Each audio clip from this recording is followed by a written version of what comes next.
François-Xavier, bonjour. Bonjour Vincent. Alors je dois vous dire que j'ai l'impression que vous avez un peu changé chez Dorval Asset Management parce qu'il y a un an, vous étiez droit dans vos bottes, un peu à contre-courant. Vous disiez, la croissance européenne est sur de bons rails, ne vous inquiétez pas. Le risque politique, vous le surestimez, chers amis. Il faut vous exposer aux actions et notamment aux actions européennes. Ce que vous avez fait, et ça vous a plutôt bien servi. Et puis, quand je regarde l'évolution de l'allocation dans votre fonds Dorval Conviction, votre fonds d'allocation d'actifs, je vois que, au lieu d'être exposé à 100%, comme vous l'étiez il y a quelques semaines encore, vous êtes redescendu à 60%, puis vous êtes repassé à 80%, alors que toutes les planètes semblent alignées. Donc, qu'est-ce qui vous gêne? Pourquoi vous êtes plus indécis, plus tergiversant? Oui, tout à fait. Est-ce que c'est de l'hésitation? Est-ce que c'est de la réactivité? Probablement les deux. La question est posée. Voilà, probablement les deux. Vous avez raison de mentionner tout le chemin qui a été fait depuis un an. Il y a un adage boursier qui dit voilà, il faut acheter au son du canon et vendre au son des violons. Le coup de canon, c'était le vote du Brexit, qui a fait s'écrouler les anticipations de croissance en Europe, qui a énormément fait monter la perception des risques politiques. C'est l'occasion que nous avons prise, comme vous le soulignez, pour dire notre désaccord avec ce consensus négatif. Et nous considérions là qu'il y avait un mur d'inquiétude à gravir. Et aujourd'hui, l'élection de Macron, quelque part, c'est un peu le son des violons. Donc il faut vendre. C'est-à-dire qu'il y aurait plutôt la tentation de se poser la question. Donc au moins de se poser la question, faut-il prendre ses profits et attendre une autre conjoncture pour réinvestir? Et ça, c'est une question que nous avons posée il y a quelques semaines. Nous avons répondu un peu en deux temps. Le premier temps, c'est de dire, voilà, ce qui nous intéresse en bourse aujourd'hui, c'est quand même d'être exposé à la prospérité des entreprises qui s'affirment, qui s'étend en Europe, et la saison des résultats qui approche, et c'est pour ça que nous avons relevé notre taux d'exposition à 80 très récemment, il y a quelques jours, c'est que nous pensons que cette saison des résultats va apporter beaucoup de bonnes nouvelles. Mais si vous n'êtes pas à 100%, c'est qu'il y a un mais. Il y a un mais. Le mais, c'est que, d'abord, énormément de chemin a été fait. Le consensus, aujourd'hui, nous a rejoints quelque part, tant mieux. Et ça, c'est jamais bon signe. Alors, ce n'est pas toujours bon signe, parce qu'aujourd'hui, les gens s'attendent à des bonnes nouvelles. Et quand on s'attend à des bonnes nouvelles, le marché devient asymétrique. Les risques de marché deviennent asymétriques. Les bonnes nouvelles sont attendues. En plus, elles ont tendance en ce moment plutôt à faire monter l'euro ou monter les taux d'intérêt plutôt qu'à améliorer la conjoncture boursière. Donc là, il y a un petit bémol. Et puis, deuxièmement, évidemment, les mauvaises nouvelles, alors plutôt en provenance des États-Unis aujourd'hui. Comme elles sont moins attendues, elles ont plus d'impact. Donc cette asymétrie, c'est quelque chose qui réclame de notre part une forte réactivité. Alors, vous avez mentionné, et j'aimerais qu'on y revienne, un point assez intéressant. Vous dites, finalement, aujourd'hui, on est dans une forme d'optimisme qui favorise l'appréciation de l'euro et la remontée des taux longs. Donc, on est vraiment sur ce point de bascule où, finalement, les bonnes nouvelles n'en sont plus d'aussi bonnes que ça? C'est exactement ça. Et c'est le point un peu délicat. Ça ne veut pas du tout dire qu'il faut avoir peur du niveau de l'euro ou du niveau des taux. Les taux restent extrêmement bas. Le niveau de l'euro est tout à fait supportable. On est en haut de la bande de fluctuation que nous avons depuis 2 ans, entre 1,05 et 1,15. Peut-être qu'on peut aller à 1,18, quelque part. Ça reste tout à fait supportable. Simplement, à la marge, puisque les marchés sont aussi faits à la marge, c'est quand même une petite détérioration des conditions monétaires. Et il y a du coup une hésitation aussi des investisseurs par rapport au message qui est envoyé, d'où le fait que les marchés ne saluent pas toutes les bonnes nouvelles. Donc il faut être plus circonspect, plus discriminant aussi dans ses choix. Oui. Alors, interrogeons-nous un petit peu sur le portefeuille que vous constituez. Aujourd'hui, vous avez des actions européennes, encore et beaucoup, puisque vous comptez moissonner les profits que ces entreprises vont déclarer au second trimestre, au deuxième trimestre, pardon. Oui. Mais quels sont les thématiques, les secteurs ou les types d'entreprises que vous privilégiez dans vos portefeuilles? Alors, particulièrement avec la hausse de l'euro en ce moment, ça confirme notre choix que nous avons fait depuis longtemps, qui est de rester vraiment sur la partie la plus domestique européenne. Donc, les cycles longs, sur lequel s'installent un certain nombre de secteurs, comme la construction, donc le secteur de la construction. Les dépenses de construction en zone euro sont encore extrêmement faibles au regard de l'histoire. Donc il y a encore un grand potentiel pour les 2, 3, même 5 années à venir. Et ça, nous restons sur ce secteur. Au travers de quel titre, par exemple? Alors, les titres, je ne vais pas trop citer les titres ici, mais c'est tout ce qui est vraiment construction cyclique et non pas les valeurs de rendement du secteur. Hein, parce que là, il y a un effet hausse des taux longs. Mais vraiment la partie cyclique, la construction au sens pur du terme. Et puis les valeurs financières, qui bénéficient là aussi du cycle, de la pontification de la courbe, de la hausse des taux, et qui sont relativement insensibles à la hausse du dollar. Oui, parce qu'elles retrouvent des marges avec la hausse des taux. Exactement.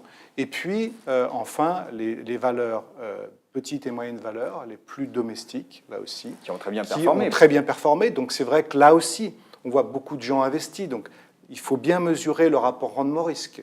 Et ça, c'est tout le travail que nous faisons depuis quelques semaines chez Dorval, c'est d'améliorer le profil rendement-risque des portefeuilles, quelquefois en vendant certaines valeurs très mûres et en rachetant d'autres un peu moins chères, mais toujours sur le thème vraiment de l'économie domestique de la zone euro. Donc construction financière, petite valeur, valeur, mais angle domestique, ça on a bien Oui. entendu. Mais vous ne faites pas que des actions européennes. Non.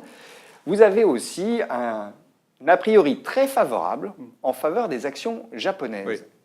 Oui, alors ça, c'est le point dans notre fonds Dorval Flexible Monde, qui est notre fonds international. Nous avons, depuis quelques semaines, acheté et construit un panier de petites et moyennes valeurs japonaises très domestiques, là aussi. Mais pour jouer quoi? Le thème de la reflation de l'économie japonaise? Pour jouer le fait que vous avez un message extrêmement fort de la Banque du Japon. La Banque du Japon vous dit « Nous ne participerons pas au resserrement des conditions monétaires que nous voyons aux États-Unis, voire bientôt en Europe, avec l'amoindrissement du quantitative easing. Nous restons ancrés sur des taux longs à zéro. » Ça veut dire quoi? Ça veut dire que, alors que le taux de chômage au Japon est extrêmement bas, il y a toujours cette volonté réaffirmée de la Banque du Japon de continuer à mettre de l'argent dans le système pour réveiller les anticipations d'inflation qui restent extrêmement basses.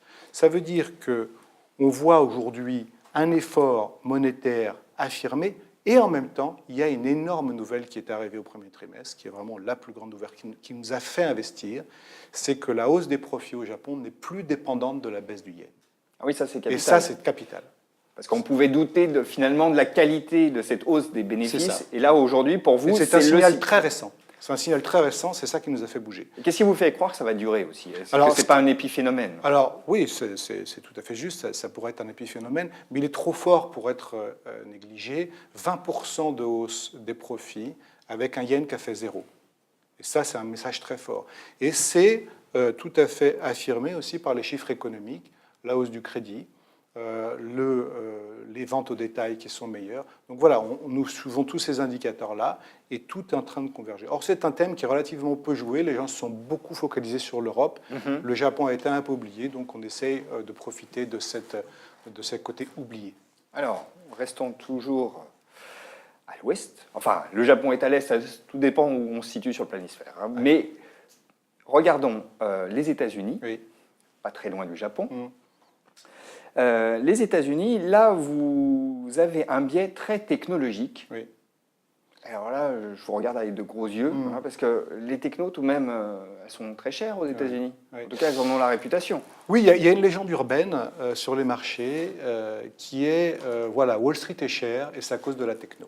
Bon, ça, c'est une légende urbaine. Parce qu'en fait, c'est exactement l'inverse qui est en train de se passer. Depuis 1 an et demi, pour la première fois dans l'histoire moderne, les valeurs technologiques, en termes de PER, vous savez, le rapport cours-bénéfice, sont moins chères et même nettement moins chères que l'indice S&P 500.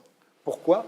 Parce que ce qui se passe sur les valeurs technologiques américaines, en tout cas sur les plus grandes, c'est une bulle des profits, des surprofits.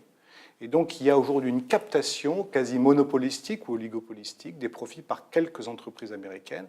Cette captation pose un certain nombre de problèmes politiques qu'on voit tous les jours, mais elle s'affirme. Oui, mais alors justement, là vous nous dites, bon, finalement il y a une sorte d'aberration de marché, une anomalie de marché, on a des sociétés extrêmement florissantes, avec des surprofits, qui ont des PE inférieurs à ceux du marché, mais justement, cette question des surprofits, elle agite depuis un bon moment le landerneau politique, et il va arriver un jour où on va régler le problème de façon politique. Donc, est-ce que ce PE n'est pas justifié par cette menace politique? Et donc, elle ne risque pas d'être durablement faible? Alors, d'abord, c'est pas sûr. Premièrement, ça, c'est un risque qui est, justement un peu dans les prix, puisque la dégradation du PE de ces valeurs reflète cette angoisse sur la durée de la profitabilité du secteur. Et ça, c'est très bon. Ça veut dire que cette angoisse est dans les prix, ce qui est toujours bien. Deuxièmement, l'angoisse politique me paraît trop forte. Le message de Trump, justement, c'est de dire, attendez, moi, je défends l'Amérique, je défends Corporate America, donc tout ce qui pourrait venir prendre les profits de mes entreprises, eh bien, il y aura une opposition. Donc il y a moins de probabilité aujourd'hui, avec Donald Trump, de voir une convergence de vues pour venir prendre les profits de ce secteur.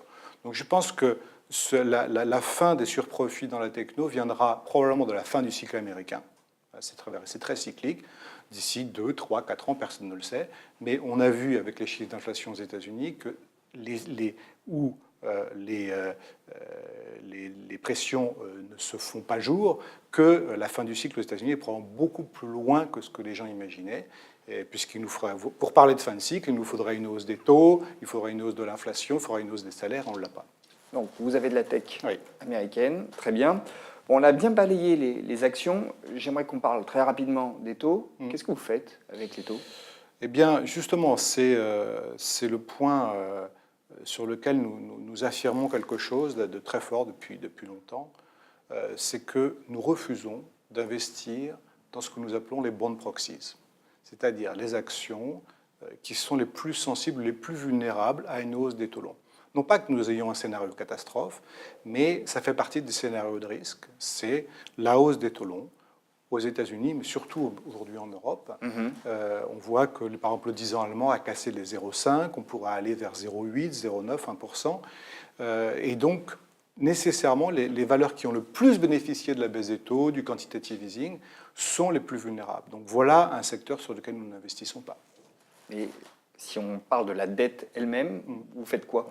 Est-ce que vous investissez dans la dette émergente? Alors, donc, la dette, ce qui reste comme rendement aujourd'hui, c'est la dette émergente, qui est encore plus boostée par le fait qu'il y a une convergence aujourd'hui absolument impressionnante entre, justement, un alignement des planètes, entre la faiblesse du dollar, qui vient d'émerger, avec les déceptions sur ce que pourrait faire Trump avec le budget, et l'écroulement de l'inflation dans les pays émergents.